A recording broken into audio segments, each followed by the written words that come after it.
how do you find such difficulty in finding peace and tranquility in yourself? That's because you're looking for it away from the place in which you are. You are seeking it apart from the experience which you have at this moment.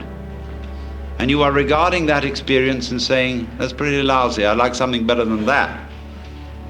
But the trouble with that is that it splits you in two pieces.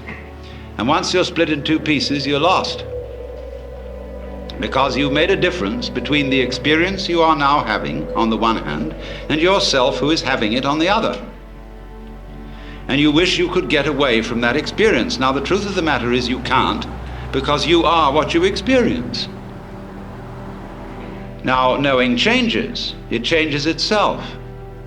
But if you try to stand outside it and change it, it'll be like standing outside your hand and trying to move your hand from outside.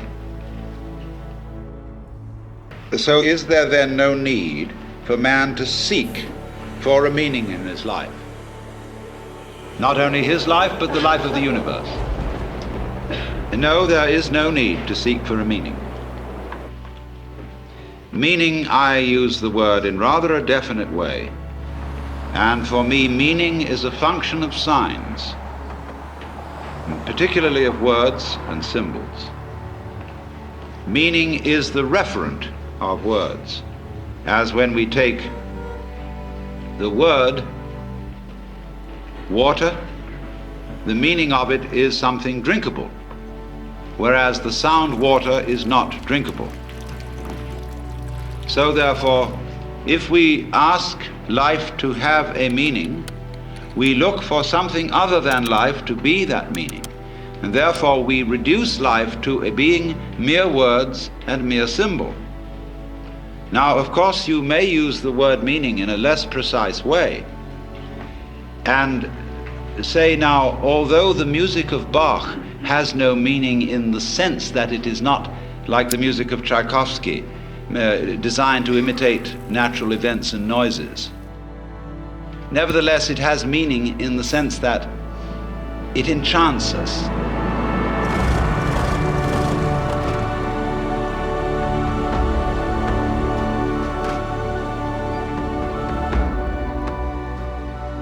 The patterns of it ravish us in the same way as abstract patterns in an arabesque.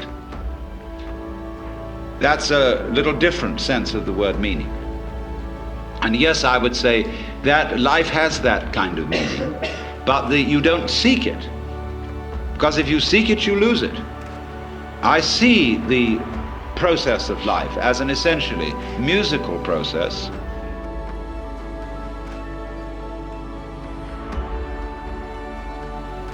which has no meaning except itself. It is going round in circles, like we love to spin in circles when we are dancing. Like children love to spin around in circles till they get dizzy. That's fun. And so the articulation of wonderful patterns is the meaning of life. If you seek for meaning, it invariably takes you away from what you're looking for. Because every search supposes, I will find it later, not now. In the next moment, that somehow by some gimmick, by some exercise, by some process of transformation, I will later discover what I want. This is postponement. Look, it's right out in front of you now. And when you catch on to that, now gets very profound. Seeking can be fun, but it won't get you to what you're looking for. Seeking is a way of postponing finding.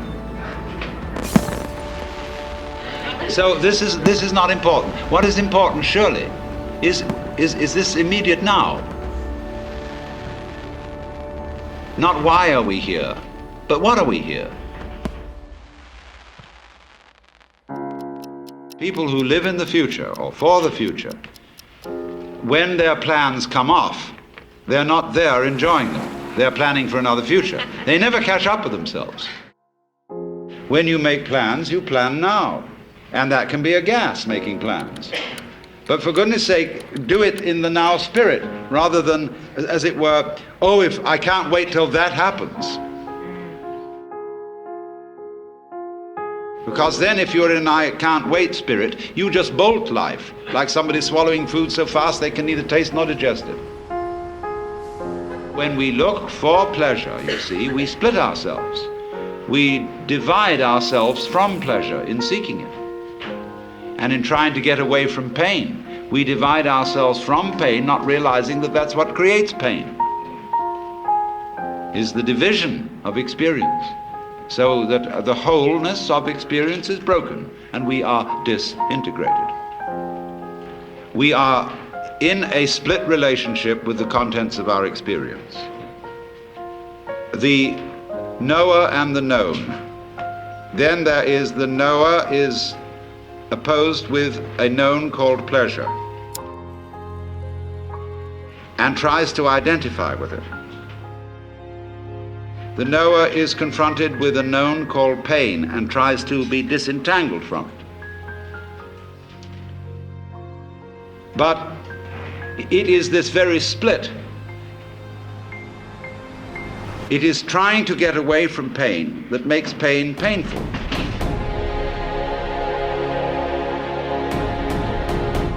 It's as if you got caught in some brambles and you pulled away from them and they just dug more deeply into your skin.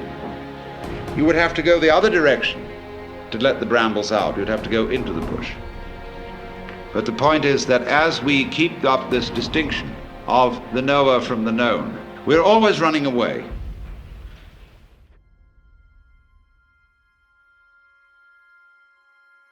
And there's a fundamental, therefore, escape.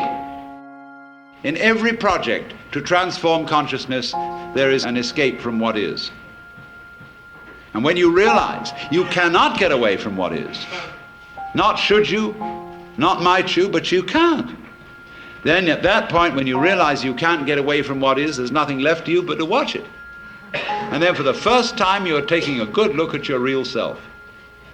Because your real self is a happening. All wise action is never the result of choice. Choice implies ignorance, indecision. When you know what to do, you don't choose, you do it. The universe begins now. It didn't begin in the past. And the past trails back from now like the wake of a ship. So that's what the future is unknown, because the future is zero. A completely known future is past. You've had it.